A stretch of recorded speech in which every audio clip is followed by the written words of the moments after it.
So, welcome to what I'm sure many of you will recognise as Divide and Conquer, and this has perhaps been a long time coming really. I'm kind of amazed I haven't done anything previously with Divide and Conquer, but considering my more recent misgivings with what's been going on over doing the multiplayer battle replays and really hankering for something all new, seemed like the right time really to move across and do a bit of Divide and Conquer.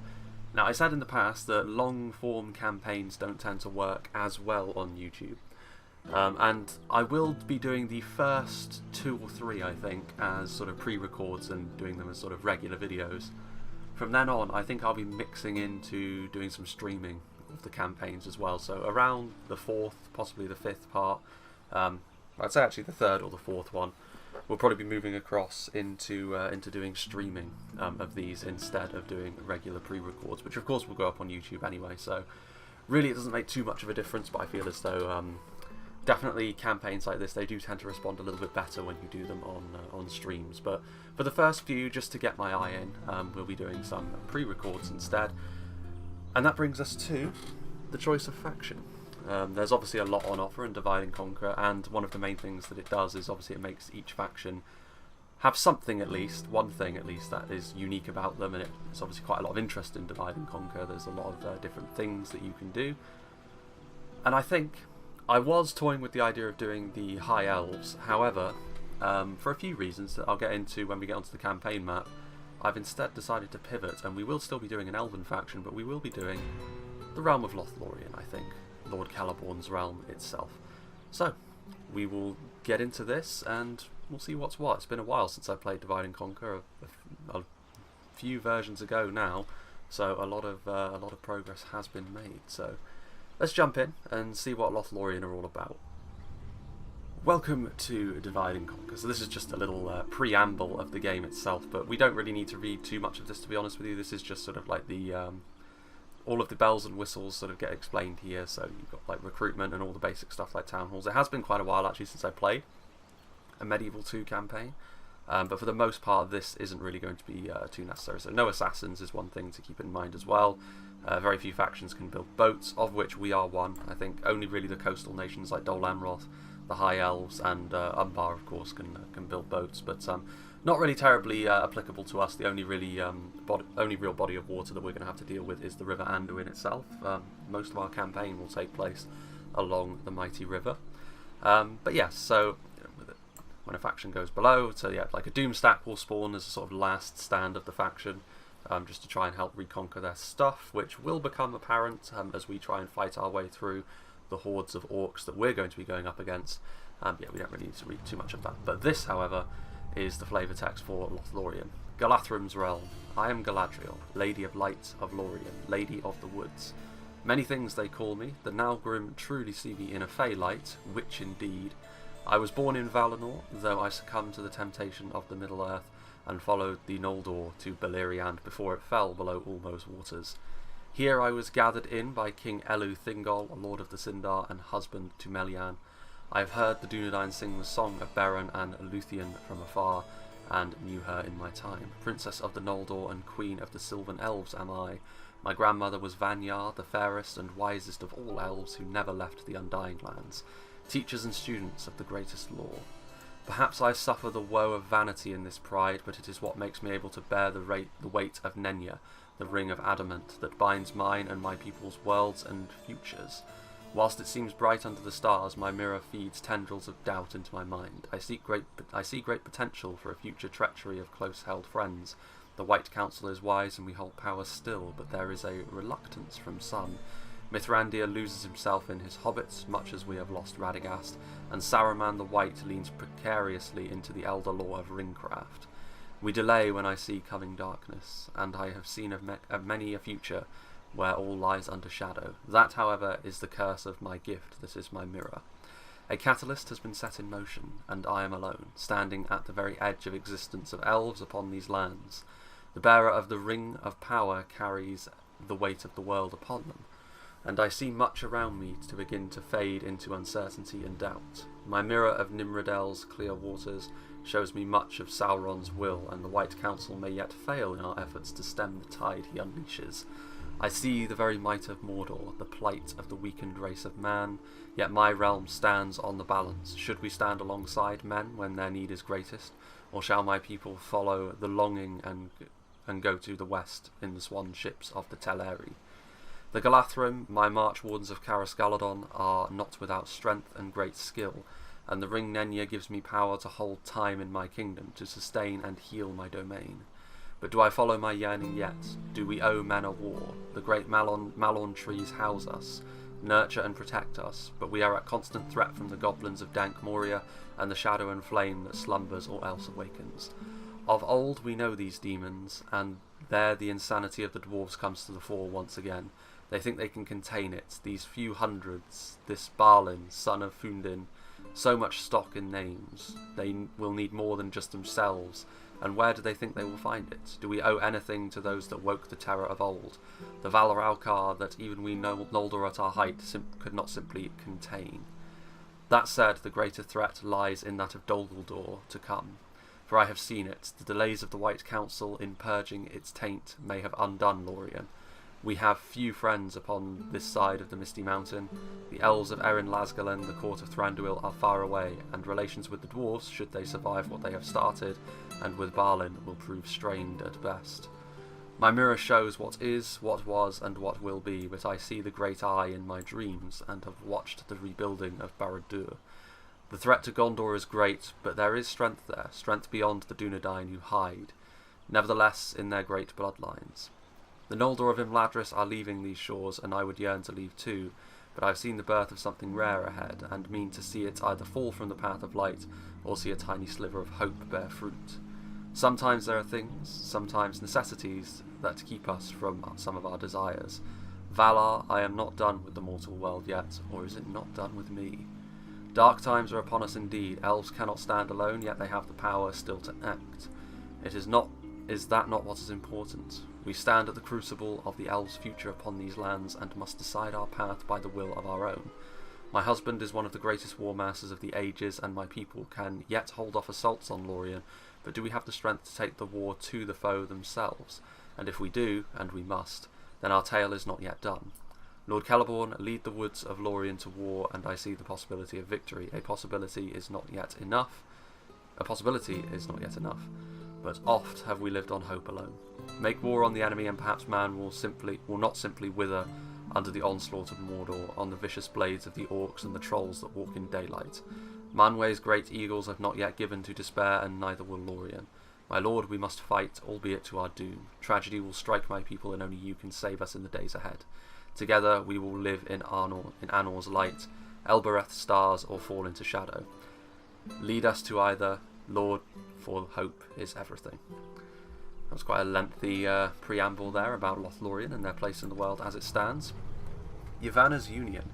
Yavanna created the Ents to protect the woodlands of Middle-earth from the proud sons of Aule, but how could she have foreseen the threat that now posed to the flora of this once peaceful land?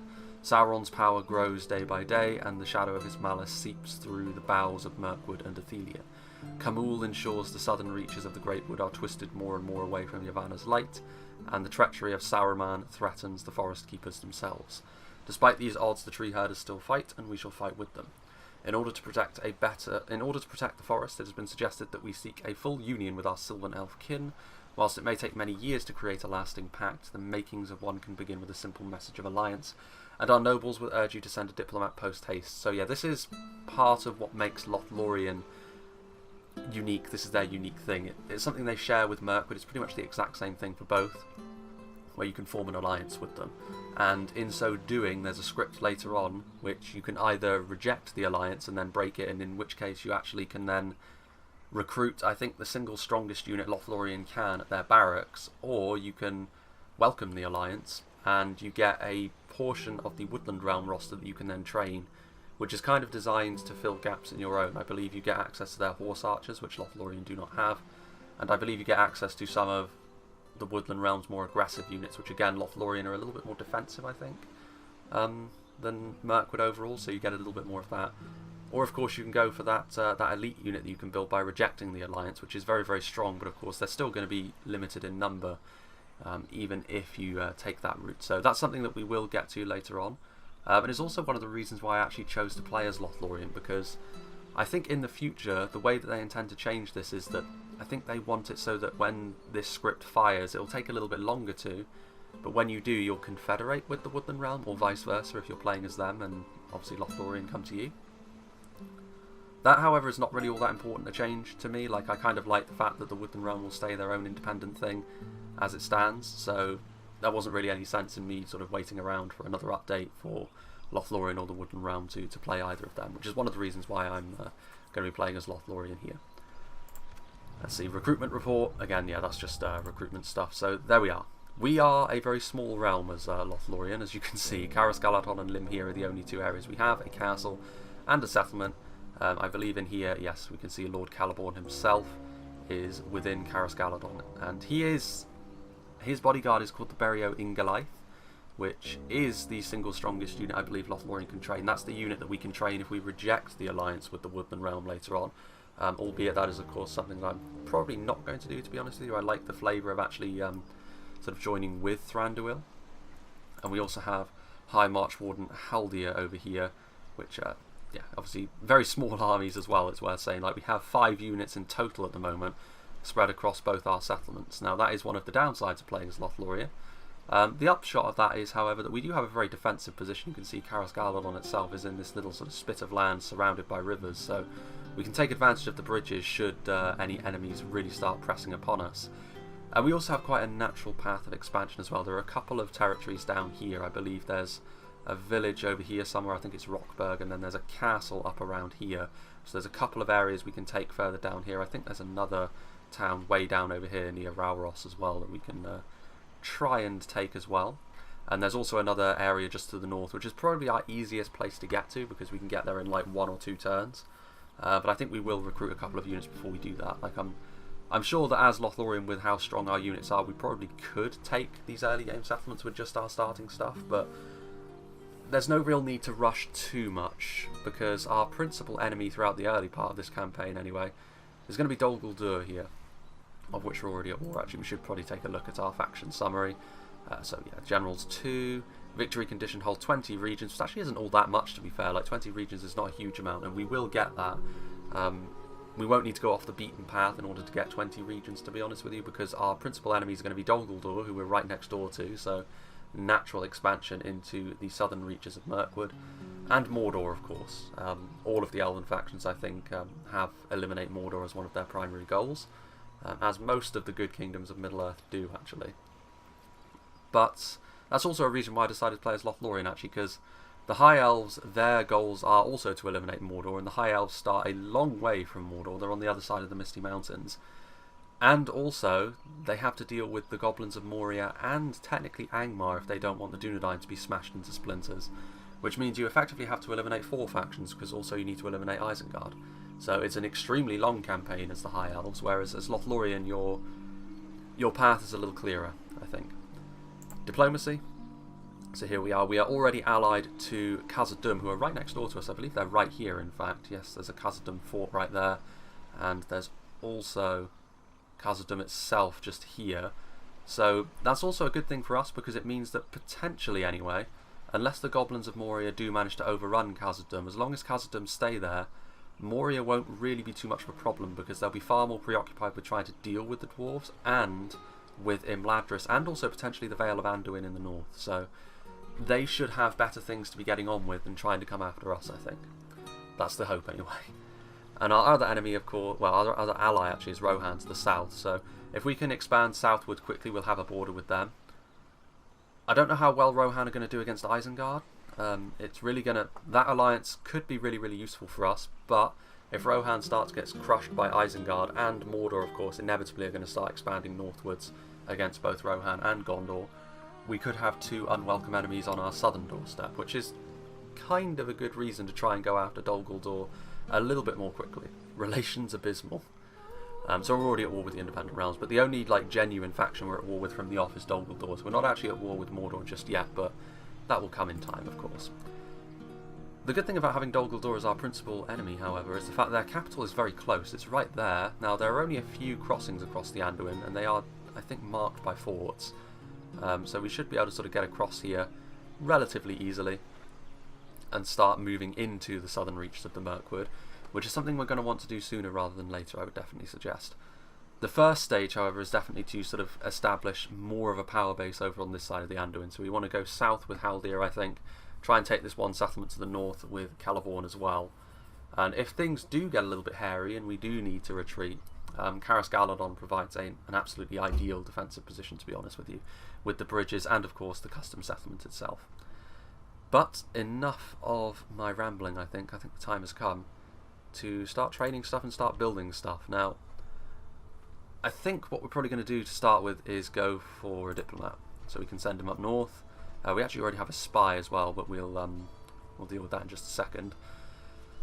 We already have some spears. I think actually the first thing to do, first things first, is to go after some more archers. Like, Lorien archery is definitely one of their things that they're absolutely immense at. Lothlorien and Mirkwood both have got really, really strong archers, and that's something we can really bring to bear. They're not really the best under fire, like that still holds true from the logic over in Reforged. They are relatively lightly armoured, these lower tier of archers, but unlike over in Reforged, the Elven units are so much stronger than units from other factions, and so the range that they have, the accuracy that they have, much better than the units we're going to be fighting, especially early on. Like, I don't know, I haven't memorised Dol Guldur roster, but archery is definitely not something they're going to be able to match up us at. Absolutely, and nowhere close. As for constructing something in Caras Galadon, we have a fair few things already in here. The Mirror of Galadriel. We have a huge city, so obviously a very, very nice area that we have already. Town Guard, Hall of Song. But first thing first, I think we're going to build a Builder's Hall, because that will make future building endeavours much cheaper, and we're going to be doing that in Caras Galadon.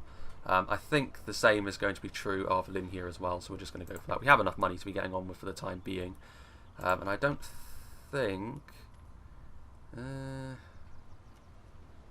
we're losing money, but needs must, you know. We're going to have to sort of move fairly quickly, I suppose.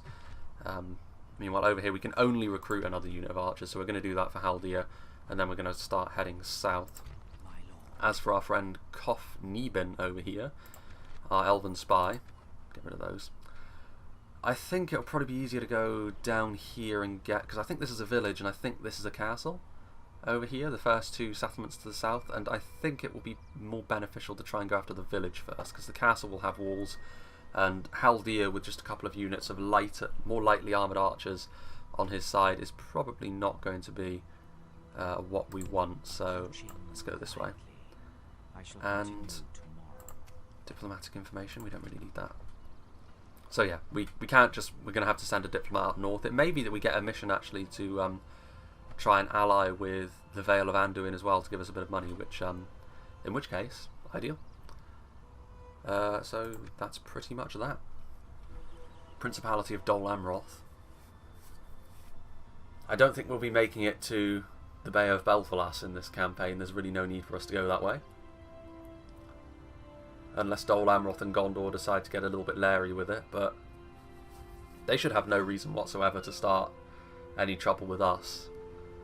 Especially considering that we have the same principal threat in Mordor. I wonder how Gondor are going to hold up to Mordor. Hopefully they can do so for a little while, because we really do need to be dealing with Dol Guldur first and foremost, because they are right there and we can't go south while they threaten our eastern border. Dol Amroth claims Athalond. Long has Athalond remained untouched, unspoiled and unpopulated since the elves left long ago.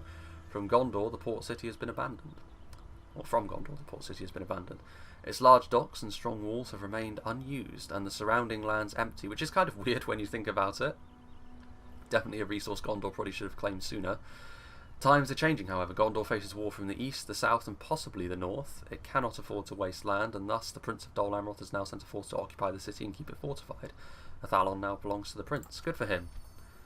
A suitable husband. Ah yes, our family tree, which we didn't actually have a look at. So we do have, I think, one unmarried daughter. You? Oof, your command is terrible, my friend. Your loyalty is pretty good. What have you got? Marks of war. Generally, we'll choose the path of honesty and righteousness, fair in rule, renown.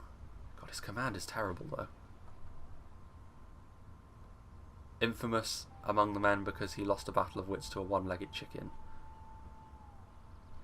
I mean, if we accept this, we do get a general's bodyguard right away.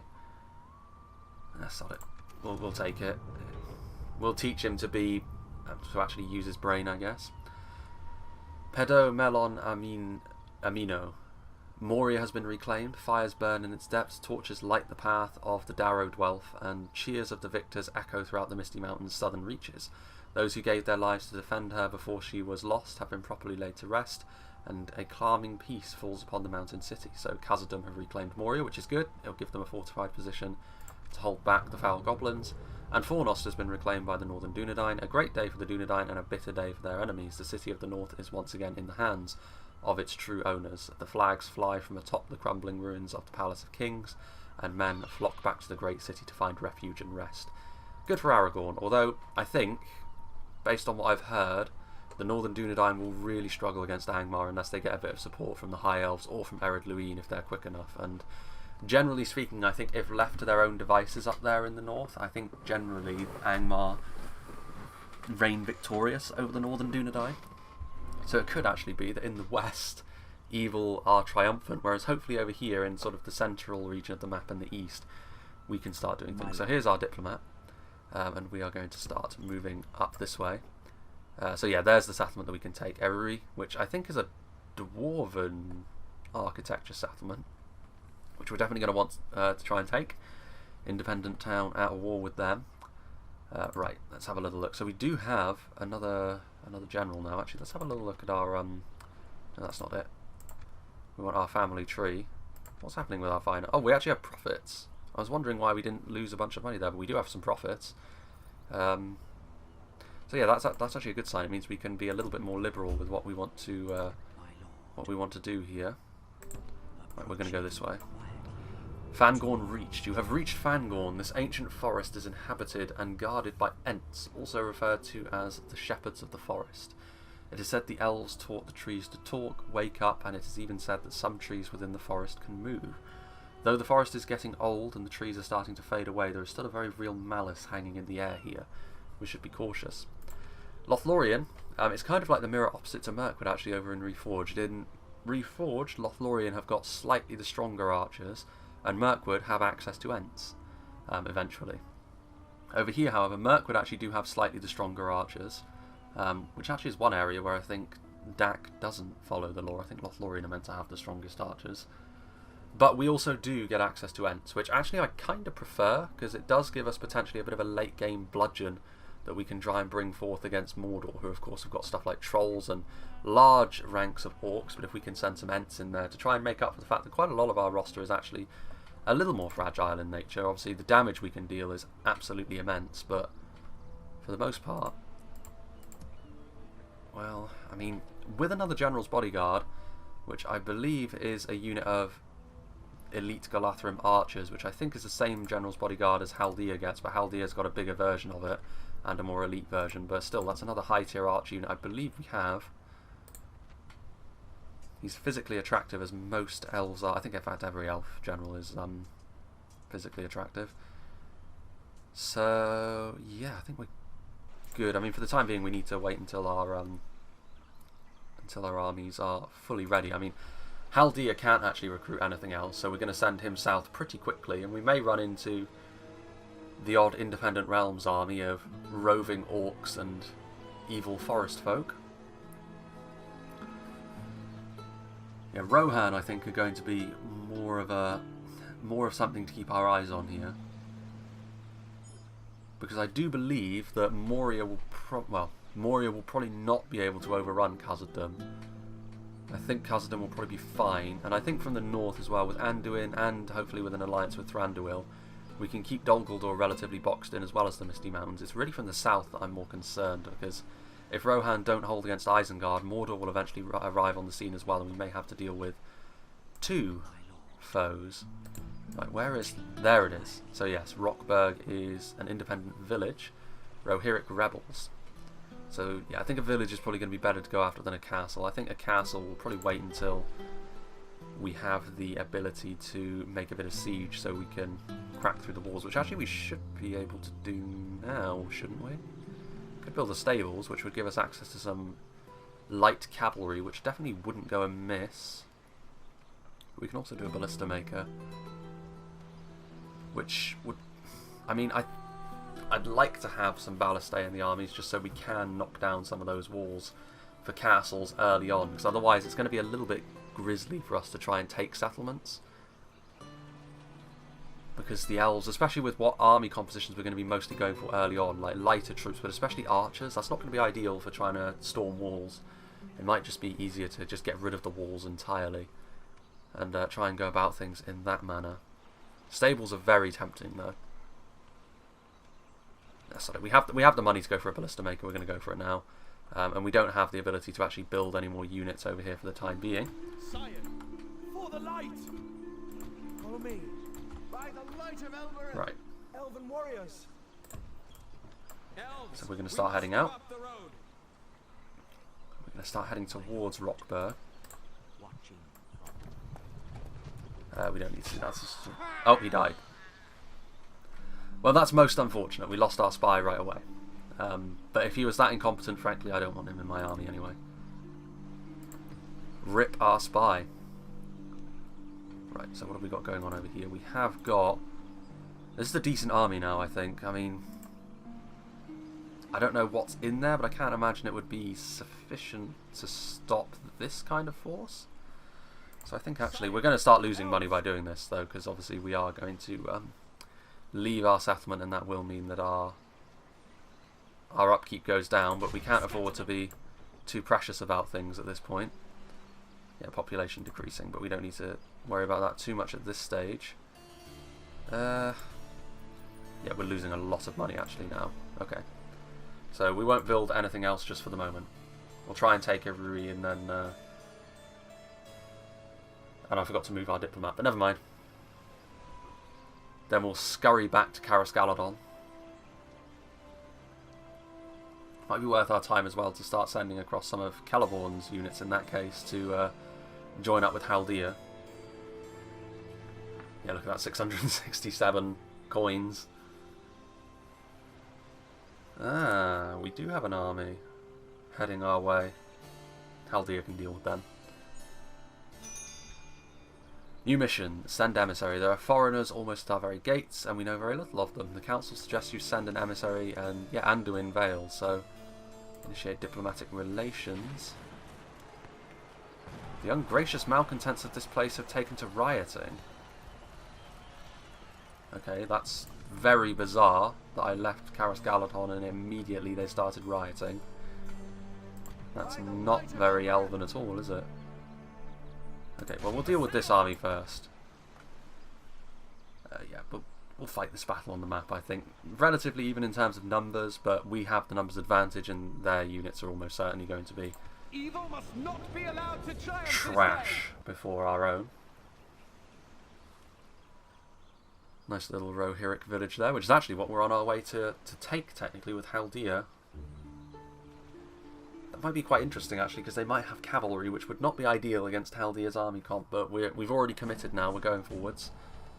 Yeah, let's start deployment. Okay. They're probably going to retreat against us, to be honest with you. Yeah, we'll spread out. I think this is going to be a case, in the early game certainly, we're going to be kiting quite a bit, I would imagine. Let's have a little look at the units before we get into things here. So we've got our Lothlorien archers. Most of the, especially the early tier Lothlorien units are dressed in grey to blend in with the grey-barked Malorn trees of Lothlorien, which is very nice.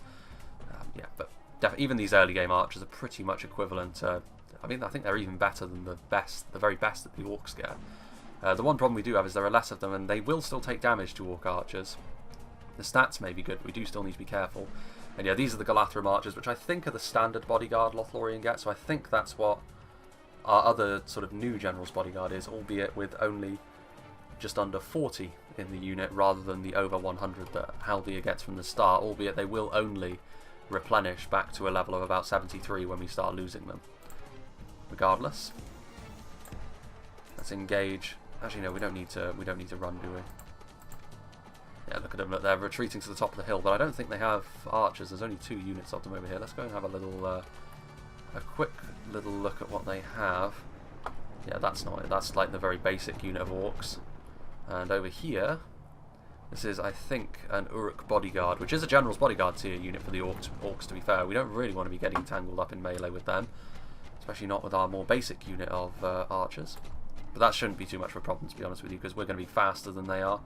It's actually interesting. I don't actually have Reshade active at the moment, and yet the snow is still extremely bright.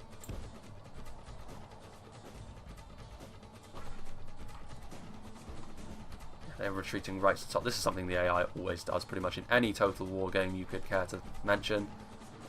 The AI will always scurry to the top of the hill. Only the finest tactical brains allowed. Yeah, look at these guys. They're not going to stand a chance. Like, they've got shields, but that's not going to be sufficient to deal with us, I fear. Even downhill as we are, not going to be something that we need to concern ourselves with in these blighted wastes. I do like how on the minimap, I don't know if people notice, but the woods of Lothlorien itself, they don't actually get covered in snow. So they don't have to deal with the harsh conditions just outside their borders. Which is nice. Albeit the ungrateful sods are already rioting, apparently. CELEBORN leaves for a day and they're like, nope. How dare you leave us? We're going to start smashing things up. Which is a bit strange, but hopefully we can deal with that relatively quickly. I mean, you'd imagine that public order shouldn't be too much of an issue for the elves. Okay. Yeah, so Haldir's got a little bit of extra range. I think we should have enough ammunition, to be honest with you, to just completely deal with all of them. Yeah, they're going to have to start charging down the hill even closer to our deadly archers. Yeah, several of them already dying. Don't have access to fire arrows, unfortunately, otherwise we could probably rout these lads off pretty quickly. Yeah, I think we're... Look at that, I mean, this really is the elf experience early on, especially for Lothlorien and Mirkwood. This is just how you go about your business. It's a little different for the High Elves, I suppose. Like, they still have their terrific archers. Like, overall, I think the High Elves have probably got the best units in class for every type of unit in the game, to be honest. Even if they can't field them in huge numbers. Yeah, we are going to have to pull back just a smidge. This is where we will start to just get a... This is the scummy kind of tactics that you use playing as the Wood Elves in Warhammer 2. Yeah, we're dealing with the Raiders first because they're more lightly armoured, and focus firing the Uruk bodyguard, like, they're going to be a little bit tougher. Hear the clank of metal as they march, but yeah, I mean, this is the problem the orcs are going to have against us, at least in these very early engagements. When they start getting some low tier archers of their own, it won't be quite so easy to do this because we're going to take losses by doing that, but early on here especially, this is a good opportunity for us to stat pad, to be honest with you. We're not going to take any losses really against armies such as this. Against those Rohirric rebels, I'm a little bit concerned about the possibility of cavalry coming our way, which wouldn't be so great. We're going to have to make liberal use of positioning, I think, and hope that the AI doesn't try and swarm us all at once.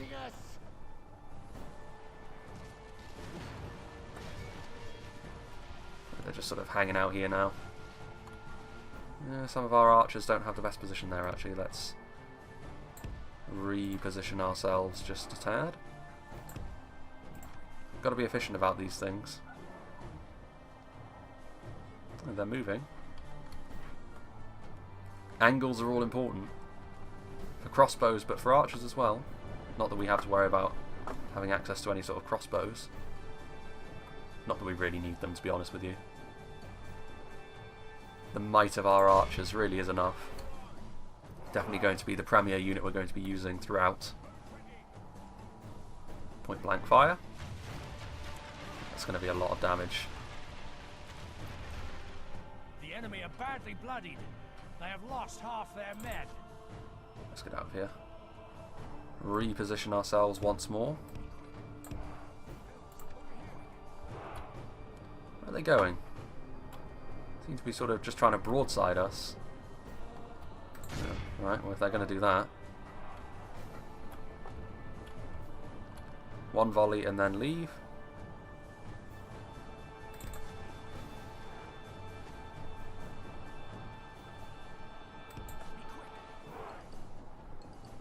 No pathfinding, please. Don't do this to me. I took a risk by shooting that close.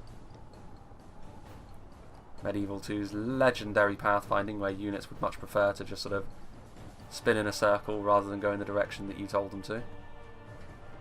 Okay. Again, these aren't the most exciting of battles, I know, but this is kind of a necessity early on. I mean, to be fair, one thing I have noted about Divide and Conquer's campaigns when I was actually having a look at just sort of researching into what one I would want to do. Generally speaking, the early game is like the only truly important... I mean, this is true of most Total War campaigns, to be honest with you, but the early game is the only part where you can really shoot yourself in the foot. And it's especially true with Lothlorien because you have so little, or such a small amount, really, of land and units right off the bat. We need to be a little bit careful, actually, we don't go to the... don't go to the edge of the map.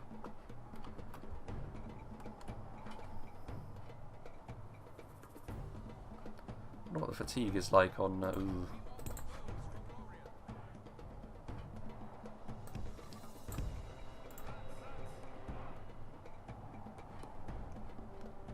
It might be a good idea to just sort of use one unit at a time here to shoot. Shoot into those raiders, would you? Could you do me a favour and not walk while the enemy are right there?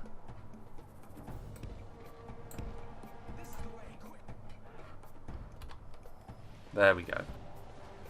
Right along the line. That's what we want to see. Yeah, they're kind of giving up a little bit now. I think maybe they're trying to...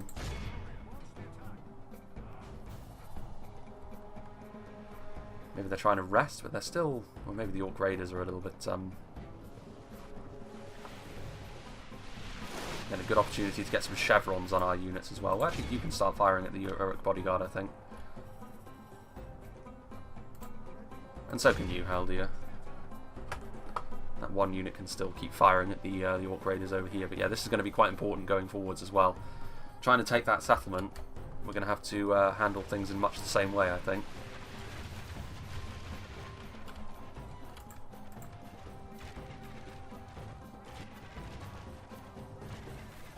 Yeah, my man seems to have just given up at this point. Where's Haldir himself? There he is. Doesn't actually have the... wonder if they're going to use the dedicated model for him that Reforged uses. I'm amazed they're not routing yet, actually. I think the Uruk Bodyguard have probably locked morale, to be honest with you. There's their general. Good tidings. Oof, just in time to see him take one to the gut. That might be sufficient to break them, to be honest with you. You'd imagine it probably would be. Or perhaps not. Well, a battle where we're going to take 0 losses at the very least. I think. Ooh, one of those units has... There we go. Excellent. By the victory we have won here today. Perfection itself. Albeit rather drawn out. That gives us a little bit of experience which we can take onwards to Rockburg. Maybe we'll trip over our spy's dead body on the way in. That man was not particularly good at his job. Well, I guess... How good can an elf spy be when you just sort of roll up to like a sort of dingy settlement full of like sort of angry Northmen? Sort of beards covered in grime. Sort of classic peasant lifestyle, and you see this elf, perfectly sort of pristine in many ways, just sort of roll up on the gates. Kind of makes you stand out just a little bit. There we go. Perfect. We must defend these lands. Good tidings. Yeah, we're going to keep moving southwards with Haldir. Right. Yeah, this is something else we're going to need to do. Double quick time. Ugh. Don't have any units capable of attacking buildings. Okay, one turn to build that. We're going to go into the negatives here, which is a bit unfortunate, I think. Yeah, projected treasury total. I wonder what going into the negatives will really do for us. Can we get rid of that? This building cannot be destroyed because it's still being built, I guess. A bit unfortunate. Well, you know what? Who cares? We're going to the negative. Who knew that the elves were such greedy sods? As long as Dol Guldur don't show up on our doorstep super quickly, we should be fine. But yeah, Celeborn we're definitely going to need to start... Oh, I forgot to move the diplomat again. Yeah, there we go. Look, we are now in the negative. Relations improved. In light of recent acts of friendships, goodwill and mutual consent, it would be fair to say your relationship has improved considerably. Excellent. Rohan. Fans of us, apparently. Right, first things first, let's move this guy northward. We could actually... Is that Anduin? I know that Vale of Anduin are up here. Let's keep going this way anyway. Gives us some free scouting to see what's going on. But yeah, we definitely need, I think, to get in here and start doing some of the business. Which one do we want to do first, though? Do we want to go for Haldir taking Rockburg first, or do we want to try and take Every with Celeborn? I think maybe we'll use Celeborn's army because it's a little bit bigger. Okay, let's see what we can do here. I don't know actually how great the walls on this town are. We'll assault it anyway.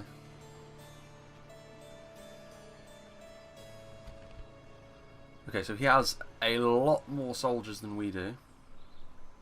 But we have the finest soldiers that we have at our disposal in Celeborn's retinue. And we have a lot of archers. I mean, it really does depend on what sort of archers this man is working with. Captain Elfhelm. Probably a limited amount of archers at best, and we can just try and handle it in the same way as we did before. So let's go. I think this is the Dwarven settlement, if I'm not mistaken. It could also be a Northman settlement, I suppose, in which case we're probably going to be dealing with palisade walls, which is not ideal. But we're in. We're doing it. We're making it happen.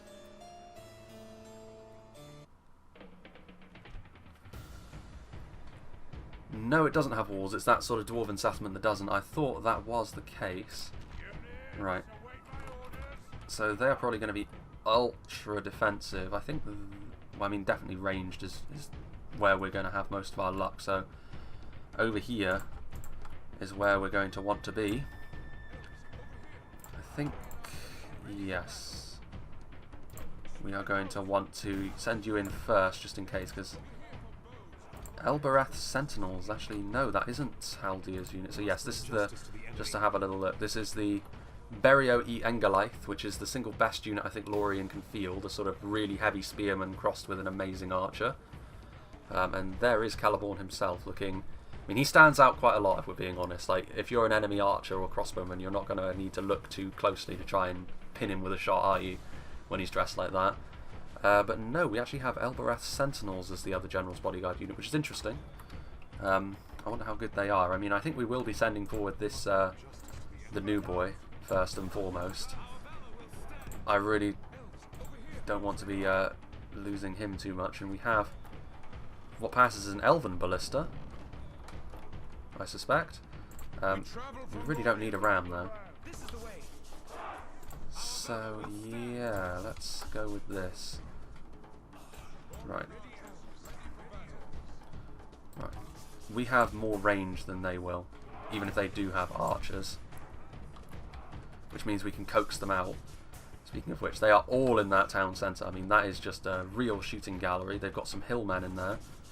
They've got some two-handers. Some war chiefs. They do have archers, which we definitely want to go... Yeah, we're going to want to shoot them first, actually. I mean, it doesn't really matter because they're all pretty much...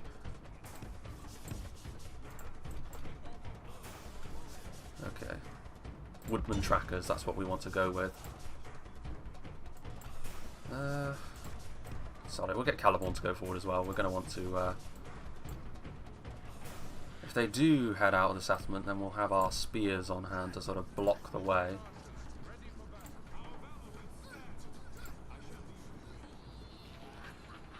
Woodland Trackers, get in there.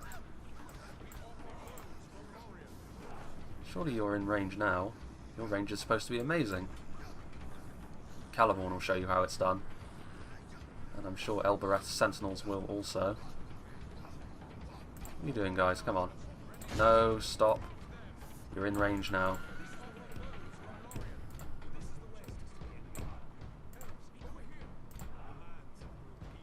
Yeah, he can already shoot, look. Look at that range. CELEBORN showing how it is done. But yeah, crossfire is going to be the way here. This is obviously a classic case of the AI being far, far, far too eager to sit back. And the damage we're going to be dealing here should be very substantial to the entirety of the enemy army, to be honest.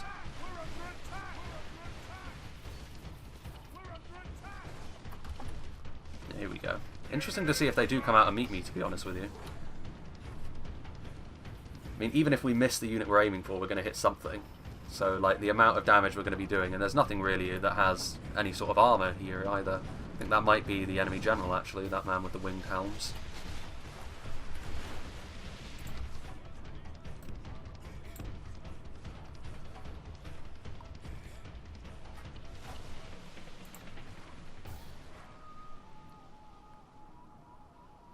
We are taking some return fire, I think, but none of them are actually hitting us. Going after our spearmen? That's a bit weird. We don't really have much of a choice here but to sit here, and we're probably going to take some losses in this battle, because I would imagine that we're going to have to engage in melee at some stage. Yeah, the amount of damage those Woodland Trackers are already taking is significant, to say the least. Might actually be worth our while to actually stand in front here. They do at least have a shield, and our archers are slightly the more important of the units at our disposal at this stage. Sellswords, is that the enemy general? I would imagine it is. It's the only unit that looks all that impressive, with a two-handed Zweihander and some actual metalwork on them. The rest of them all wearing furs and the like. Yeah, this is definitely going to prove to be a very worthwhile endeavour if we can take this town with very limited losses.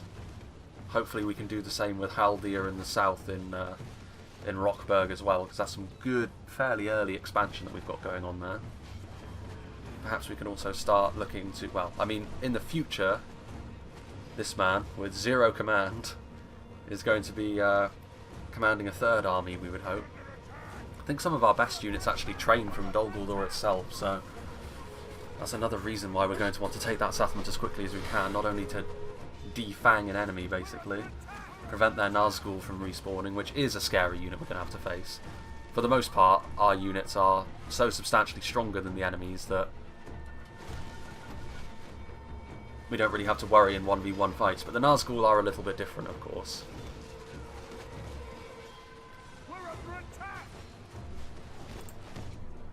What are they doing? Go after the Valesman. Just shoot in there. Even if you miss, you're going to hit. This, of course, won't last, like I said. Like, eventually we're going to have to engage in fisticuffs with the enemy. Both archer to archer and in melee, but for the time being, like, this is really one of the best things that there is about playing as Lothlorien, to be honest with you. And I suppose the Woodland Realm as well, although I think the Woodland Realm's early expansion is probably a little bit tougher, because I think the only expansion options they have are up against, like, more fortified castles than this. And also, Mirkwood have got... They also have got to take out Dol Guldur and Mordor. They've got the same enemies, but they have to slog through the entirety of the Mirkwood, whereas we are blessed in a way that we can try and take care of them fairly early on.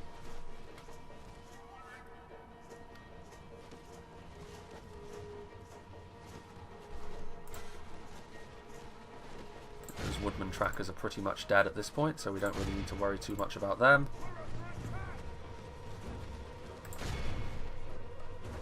Where are the sellswords at?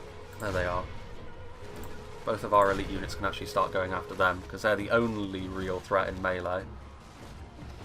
almost out of ammo on our regular ones. It's quite therapeutic watching this, isn't it? Don't know what that says about me. They never should have bothered. They should have surrendered to me. Like when CELEBORN rolls up and says, listen, your town belongs to me now. Like you should really just say, yeah, it's fine. You should be like, no, we're gonna try and fight you. And then play right into their hands as well. And just look at the damage we're doing here.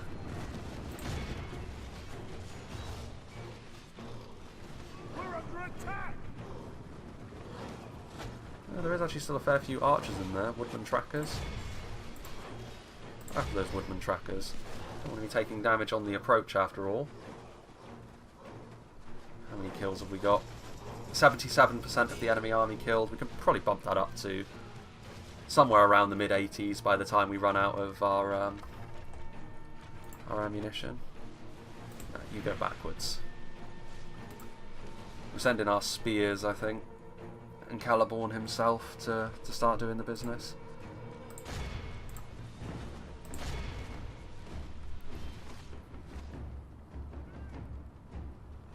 Just collapsing on them all at once, I think. Take a few losses on the approach, but it's definitely worth it, I think.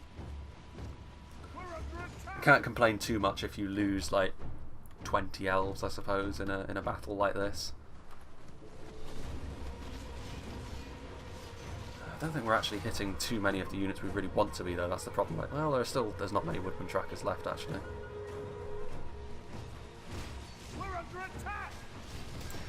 You actually can go after the sellswords. I think this is the general. I mean, he looks like the most impressive individual here. Jumped up warlord, but still.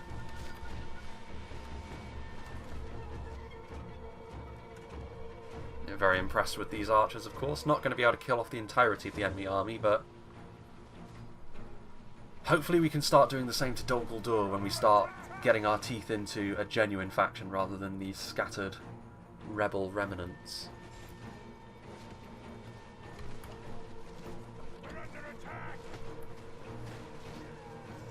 Yes, very nice indeed. I think we are out of ammunition now, though. I think that will be the final... Okay. Yes, it is. Right. Okay. Right, okay, first things first.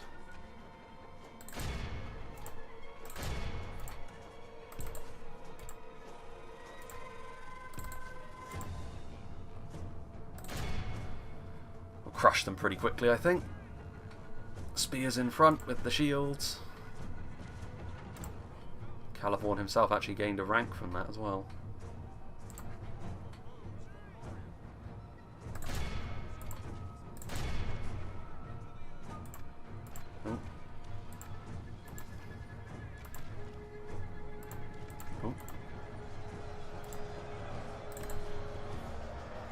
Victory seems certain. Again, it's maybe not ideal to send my archers in first like this, but there's no need to be too concerned, I don't think. The battle is very much in our favor. Victory will be ours.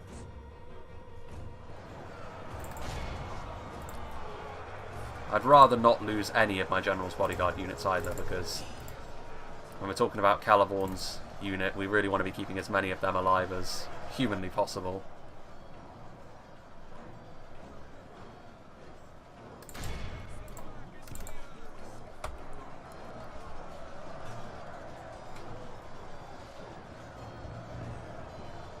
Go on, break. You know you want to.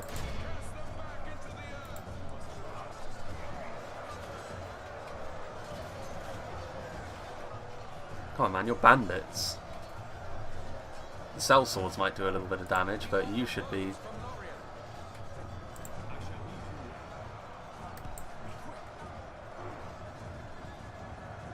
Let's try and get you around, shall we? Some of that classic pathfinding going the exact opposite direction of the way that I told him to. There we go. Now we should be good. We're actually losing some units from that. No, we lost one of our Berio in Goliath. That surely has got to be the end of them now. The last of the resistance that they put up. It would be just my luck to see, like, CELEBORN himself get slotted in this. No, CELEBORN, no. Don't do it. It's not worth it.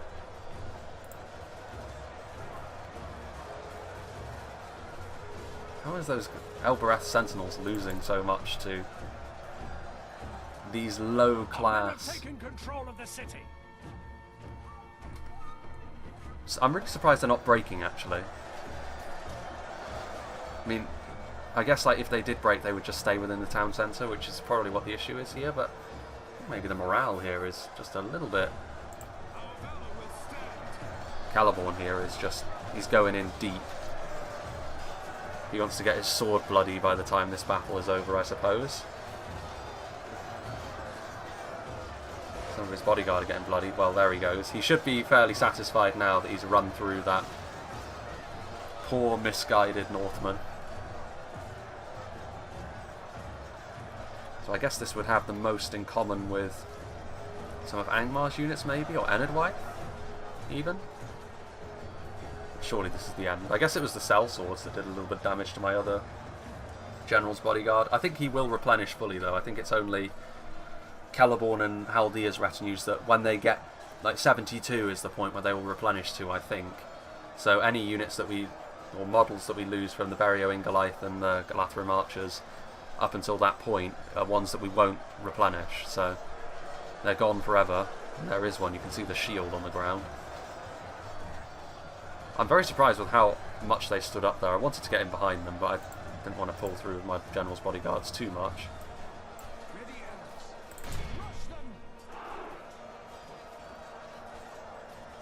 Wild. That is going to be that. Oh. Let all who remember this day remember it. 65. It's maybe a few more lost than I would have liked. Most of those were in that one archer unit as well. How many? Let's have a little look actually at what. Yeah, so the Bereo-Ingolith getting a huge amount of kills there. Elbereth Sentinels not so much, but they had a smaller unit, I suppose. That is that, however, which means we can head on back to Caras Galadon after this. Or Galathon? No, that doesn't make any sense. Galadon sounds much more like it. Even though I'm sure it's Galathrim.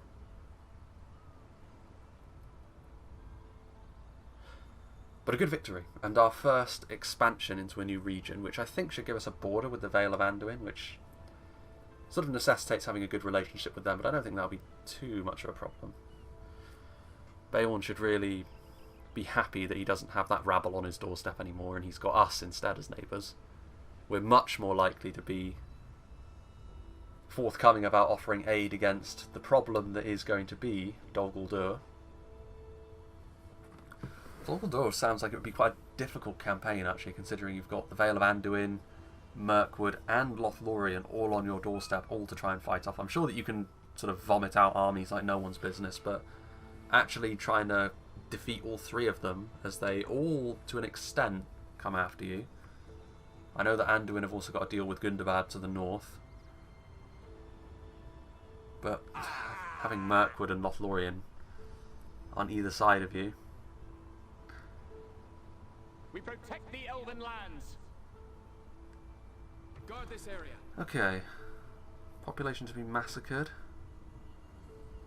Why are we massacred? 23 coins. Occupy settlement. Well, I mean, is having... I think we'll just occupy it, right? There's more coins to be made that way. I think probably it's not the correct culture for us, but it doesn't really matter too much. Things are happy elsewhere. I think we're good. We've already moved that guy, haven't we? Yes, indeed we have. We're still hemorrhaging money, to be honest. Well, actually, are we? No, we're gaining money now because we're in a settlement. So we're actually heading back on up, which, well, I mean, they're not... potential for riots, please. Well, oh, we have an army in here. For the light, Elven warriors. That's interesting. I didn't think that there would be an army that spawned in Caras Galadon, including actually the Good Heenan, which is kind of like an ambushy unit, which is supposed to do horrendous morale damage as well as being really damaging in melee. Fragile though, because they have the same light armor and they are unshielded, so the fact that they can hide is probably quite necessary, to be honest with you. I think this is probably going to be the end of part 1. I'm going to carry on recording into the next part, but I think the conquest of Erui is going to be the last thing that we see in the first part, and then we will move on to part 2, where hopefully we can continue that. It's going to be a little bit more risky, I think, sending Haldir against Rockburg without any more reinforcements, but I don't think we have much of a choice. I think we really do need to expand quickly. I think we do need to be aggressive here. And also, if we don't take Rockburg, I think Rohan might head up here and pinch it out from under us. I don't mind if they take the settlement that's somewhere down here near Rauros, but because I think if we take Rauros, we're sort of opening ourselves up to a few issues from Mordor, to be honest with you. But regardless of such things, that will probably be it for part 1, and I hope you will join me for part 2, because this is something which I can feel a sort of lightness in my heart, to be honest with you. Like, it's much more enjoyable for me to do this for the time being than do more of the same thing I've been doing for so long. So I do hope there is an appetite for people to see more of this, because it's something I've been meaning to do for a while, and as I said, we will be transferring over to a stream at some stage, I think, for this. But for the first couple of parts, maybe 3 parts, we will be seeing it in pre-records. But yeah,